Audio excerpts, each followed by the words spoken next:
સુરતમાં સંકલનની બેઠક બાદ મ્યુનિસિપલ કમિશનર એક્શનમાં આવ્યા છે। વરસાદમાં ધોવાઈ ગયેલા રસ્તા 7 દિવસમાં રિપેર કરવા માટે તાકીદ। ડ્રેનેજની સમસ્યાના સંકલન માટે આજથી કંટ્રોલ રૂમની શરૂઆત કરવામાં આવશે।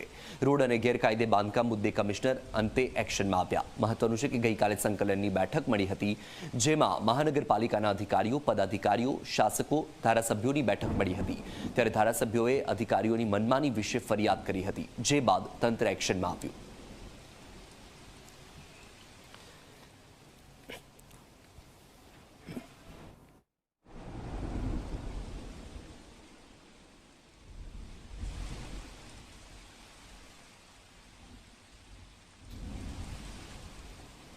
વધુ માહિતી મેળવીએ સંવાદદાતા ચેતન પાસેથી। ચેતન, સુરતમાં સંકલનની બેઠક બાદ આખરે મ્યુનિસિપલ કમિશનર એક્શનમાં આવ્યા, શું માહિતી?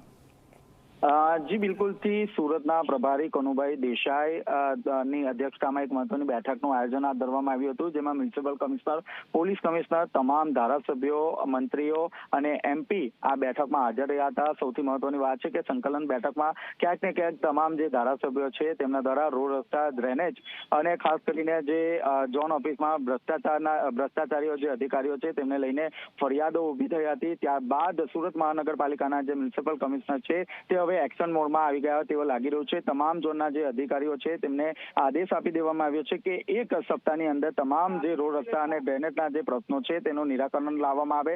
જો નિરાકરણ લાવવામાં નહીં આવશે તો જે તે અધિકારી સામે પણ પગલાં લેવામાં આવશે। આ સાથોસાથ જો વાત કરીએ તો આથી જે ડ્રેનેજને લઈને એક કંટ્રોલ રૂમ પણ શરૂ કરી દેવામાં આવ્યો છે કે જે તે વિસ્તારમાં જ્યારે પાણી ભરાઈ જશે તો સીધો કંટ્રોલ રૂમને જાણ કરવામાં આવશે। બિલકુલ ચેતન, માહિતી બદલ આભાર।